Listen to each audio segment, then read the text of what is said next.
आप सभी को मेरा प्यार भरा प्रणाम। मैं सुमन रावत आप सभी का अपने मिनी ब्लॉग में स्वागत करती हूँ। अभी सुबह के हो रहे हैं 7:30 और 7:30 बजे मैं आ गई हूँ अपने घर के पास वाले खेत में, जहाँ पे कि लगा रहे हैं ससुर जी हल। और एक खेत में ससुर जी लगा चुके हैं हल, दूसरे वाले खेत में लगा रहे हैं ससुर जी हल। और इन खेतों में हम लगाएंगे कुछ दिनों बाद मिर्ची की पौध। और अभी मिर्ची की पौध छोटी हो रखी है, तो कुछ दिनों बाद हम यहाँ पे मिर्ची लगाएंगे। ये ये ये ये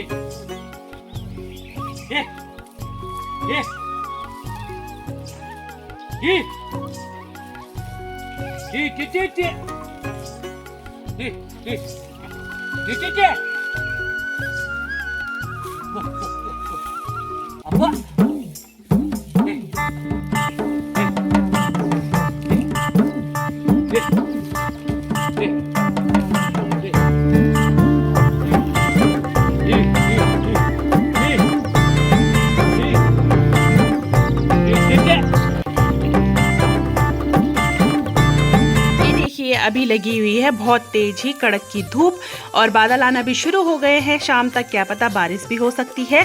और इधर के साइड में मैंने चढ़ा लिए हैं चूल्हे पे चावल और अभी मैं बना रही हूँ। तो अभी बनाने वाली हूँ मैं गहत का फाणू। तो अभी पीसने के लिए रखने लग गई हूँ मैं सिलबट्टे में गहत। सुबह भिगो दिए थे मैंने और इस प्रकार से दिखाई दे रहे हैं अभी गहत। तो अभी मैं पीसने लग गई हूँ गहतों को। और सिलबट्टे में पीसे हुए गहत काफ़ी ज़्यादा स्वादिष्ट होते हैं और ज़्यादा बारीक भी नहीं पीसे जाते हैं।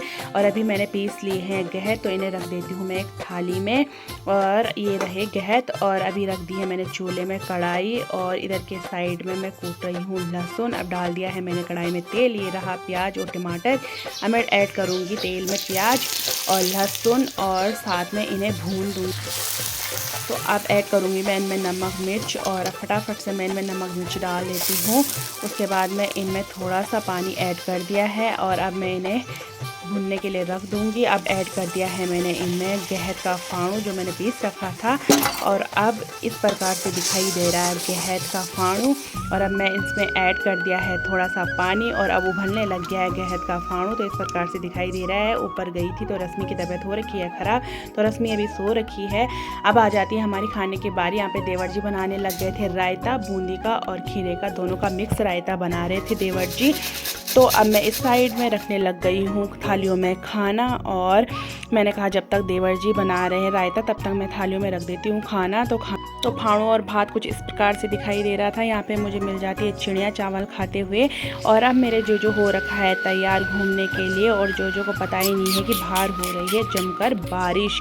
और ये देखिए कितना सुनहरा मौसम हो गया है, क्योंकि बाहर लगी हुई है झमाझम बारिश और हवा भी ठंडी ठंडी हवा चल रही है। बारिश होने के साथ साथ अभी चली गई थी मैं ऊपर और यहाँ पे थी रश्मि और मम्मी बना रही थी बालों को। और रश्मि भी की अब थोड़ी सी तबीयत ठीक है, तो मम्मी कह रही थी कि रश्मि अभी ठीक है। और अब दिखाती हूँ मैं आपको यहाँ का मौसम कैसे हो रखा है। तो मौसम कुछ इस प्रकार से हो रखा है, जमकर बारिश हो रही है और काफ़ी ज़्यादा ठंड भी हो गई है। और पूरी पहाड़ों में आपको दिखाई दे रही होगी कि बारिश हो रही है। दूर दूर तक हर जगह जहाँ नजर जा रही है वहाँ बारिश हो रही है।